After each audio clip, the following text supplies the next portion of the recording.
금속 활자로 찍은 세계에서 가장 오래된 책은 무엇일까요? 바로 직지입니다. 1377년 청두 흥덕사에서 우리가 살고 있는 곳에서 직지가 간행되었습니다. 그리고 2001년 유네스코 세계기록유산에 등재되었습니다. 다만 안타까운 점은 프랑스에 있다는 점입니다.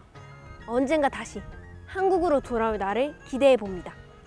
지금 고이슬 박물관에서 특별전을 개최하고 있다는데 함께 가보실까요? 특별 전시관으로 이동을 했는데요. 장원영 학예사님을 모셨습니다. 네, 반갑습니다. 지금 하고 있는 전시는 무슨 전시인가요? 이번 전시는 경자자 탄생 600주년을 기념한 특별전입니다. 이 세종대왕의 마음을 찍다라는 주제로 세종시대의 과학기술과 천문 관련 서적들 그리고 다양한 컨텐츠로 전시를 준비를 했습니다. 이 세종대왕이라고 하면 한글을 만들고 천문과학기술을 발전시키고 이런 백성을 사랑하고 아끼는 마음들을 많은 일을 하셨는데 이 경자자라는 금속 활자를 통해서 이 세종의 마음이 어떻게 이 백성들에게 전달되어 가는지를 이번 전시를 통해서 보여주고자 하고 있습니다. 그럼 여기 있는 모든 글자들이 다 금속 활자인가요? 전부가 금속 활자는 아니고 금속 활자 인쇄 기술이 발전해서 또 다른 책들을 인쇄해 가는 그런 과정들도 같이 보여주고 있습니다. 그럼 전시를 보러 한번 가보실까요? 네.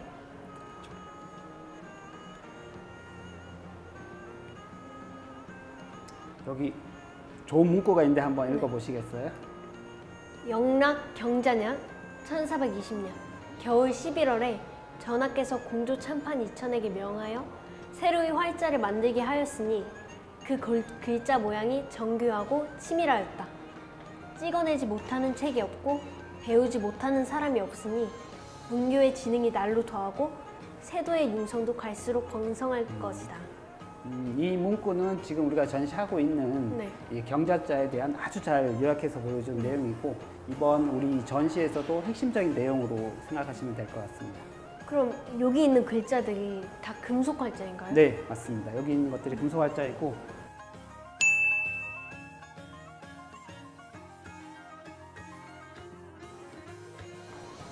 지금 활자가 세 종류가 순서대로 전시가 되어 있는데 개미자, 경자자, 갑인자입니다. 지금 우리가 세종시대에 만들어진 활자들을 보고 있기 때문에 이 경자자, 갑인자가 세종시대에 만들어진 활자고 이때 세종이 굉장히 많은 인쇄 기술을 발전을 시킵니다. 그래서 여기 보시면 이 개미자로 찍어진 그 활자를 조판해서 만든 인판이 있고 찍은 책이 있는데 이 위에 보시면 갈수록 책도 커지고 그 모습이 훨씬 좋아진다는 것을 볼 수가 있습니다. 그렇죠. 그만큼 인쇄 기술을 많이 발전시키고 그런 많은 노력들을 했다는 것을 이 전시를 통해서 또 알 수가 있습니다. 지금 전시되어 있는 세 책 중에서 가장 앞에 있는 송조 표전총류라는 책은 세종이 이전에 만든 개미자라는 금속 활자로 인쇄한 책입니다. 이때까지만 해도 활자를 만들고 조판하는 기술이 부족했기 때문에 글자를 배열하거나 인쇄 상태가 좋지 않은 것들을 볼 수가 있습니다. 그래서 세종이 1420년에 이천에게 이런 부분들을 보완해서 경자자를 새롭게 만들도록 했는데 그 활자로 찍은 책 중에 하나가 지금 가운데 전시되어 있는 자치통감 강목이라는 책입니다. 세종은 여기에서 더 인쇄 기술을 발전을 시켜서 1434년이 되면 갑인자를 새롭게 만드는데 이 갑인자에 이르르면 우리는 금속활자 인쇄술이 최고의 수준으로까지 올라가게 됩니다.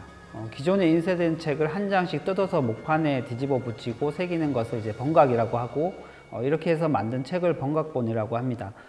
조선시대 금속활자 인쇄는 중앙정부가 주도하는 경우가 많았는데 활자로 책을 찍어서 지방에 배포를 하면 지방에서는 그 책을 다시 번각해서 보다 많은 사람들이 활용할 수 있도록 했습니다. 지금 전시되어 있는 이제 위에 있는 책은 경자자로 인쇄를 한 것이고 아래는 그 책을 번각해서 인쇄한 책인데 같은 면에서 이 원본과 번각본의 글자 모양이나 인쇄 상태가 어떻게 달라지는지를 비교해 볼 수가 있습니다. 이 장에 전시된 책들은 모두 경자자로 인쇄한 책들입니다. 경자자로 인쇄한 책은 지금까지 알려진 것으로는 한 26종 정도가 남아 있는데 이번 전시에서는 그 중에서 13종을 전시를 했습니다. 이렇게 많은 책들이 한자리에 전시된 것도 굉장히 의미가 있는 일입니다. 이 책은 문공주선생 감흥시라는 책입니다. 이 책 끝부분에 변계량이 쓴 주자사실이라고 하는 기록이 있는데 1420년에 세종이 이천에게 경자자를 만들도록 하고 7개월 만에 활자를 만들었고 만든 활자가 매우 정교해서 하루에 인출량이 20여 지로 늘어났다는 등의 기록이 있습니다. 그래서 매우 의미가 있는 자료입니다. 이 충의직언이라는 책은 조선 세종 때 외교에 필요한 공문서 작성이나 통번역 교육에 사용되었던 중국어 교재입니다. 이 책은 15세기 고대 중국어를 연구를 위한 규정한 자료이고 지금 전시대에 있는 자료가 유일본으로 남아 있습니다.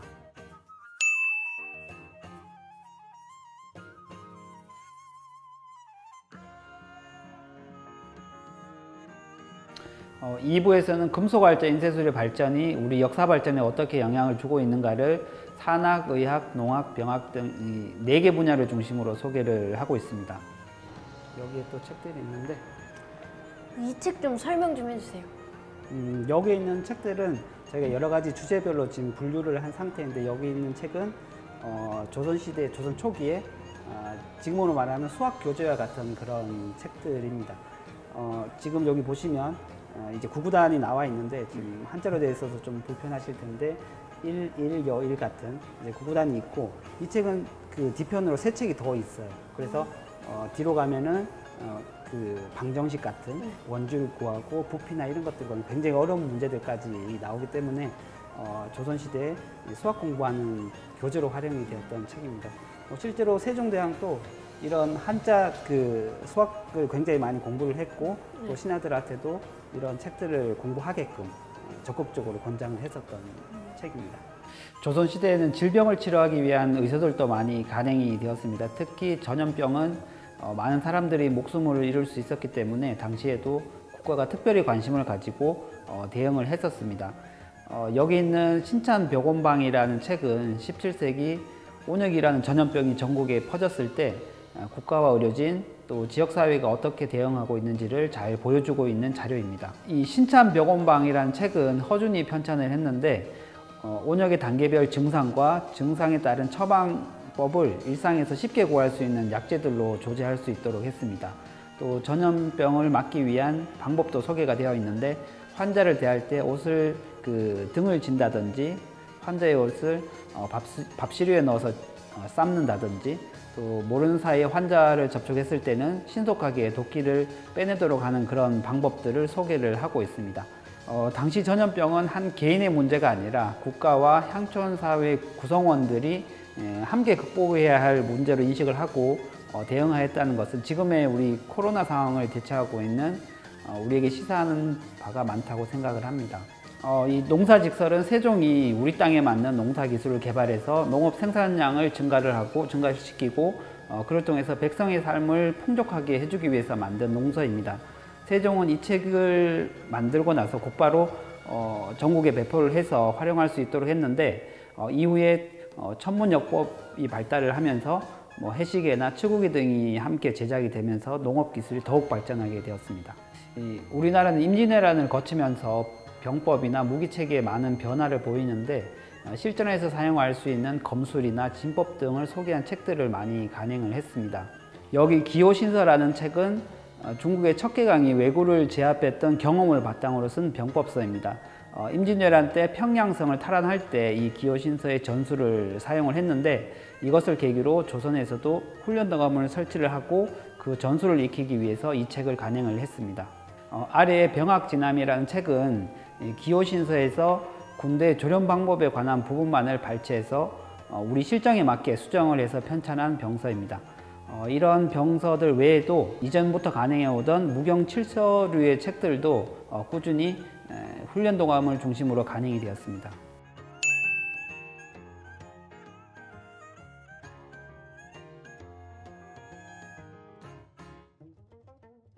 3부는 세종의 업적 중에서 천문을 중심으로 한 과학기술에 대한 내용입니다. 보시는 자료는 천상열차 분야 지도라고 하는 하늘의 별자리를 그린 천문도입니다. 1395년에 돌에 새겼던 것을 조선 후기에 다시 그린 천문도입니다. 책에서 많이 봤는데 무엇인가요? 천체의 운행을 알고 그에 따른 절기의 변화를 예측해서 때에 맞는 농사와 행사를 준비하는 것은 왕의 권위를 보여주는 중요한 임무 중의 하나였습니다.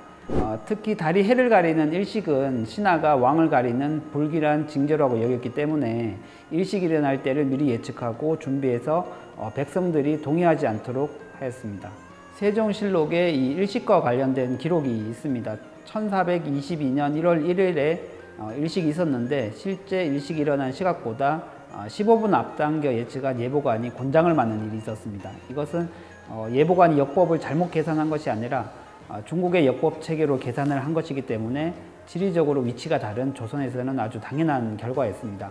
이것을 계기로 세종은 한양을 기준으로 한 역법을 만들고자 해서 지편전을 중심으로 인재를 양성하고 또 혼천이, 간이, 혼상, 일성정시 등 다양한 천문기구를 제작을 하고 천문을 관측해서 1444년 무렵에 우리의 역법 체계를 완성하게 됩니다. 이런 천문 연구의 결과로 탄생한 책이 칠정산이라는 우리의 역법 체계인데 이 칠정산 내외편의 완성으로 우리나라는 중국과 아랍에서 세 번째로 자국을 중심으로 한 역법 체계를 갖춘 나라가 되었습니다. 이 장에 전시된 책들은 중국의 역법서들을 연구해서 우리에게 맞는 역법을 찾아가는 연구 결과를 기록한 천문서적들입니다.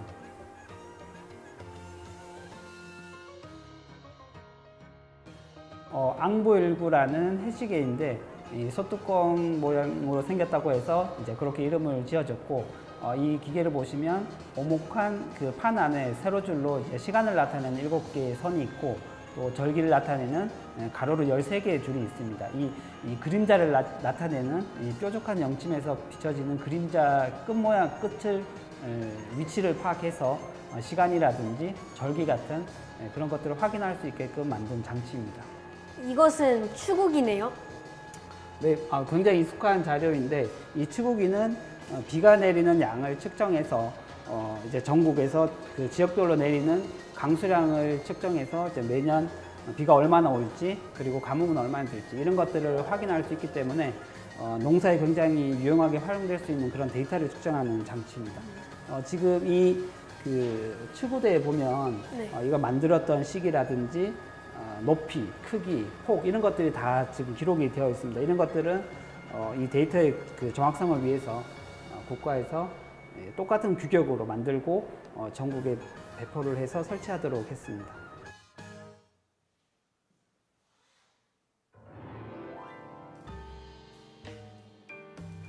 세종대왕님의 업적은 학교에서도 많이 배웠는데 전시를 보니까 더 자랑스러워요. 사회적 거리 두기가 완화되면 꼭 보러 오세요. 안녕. 오세요.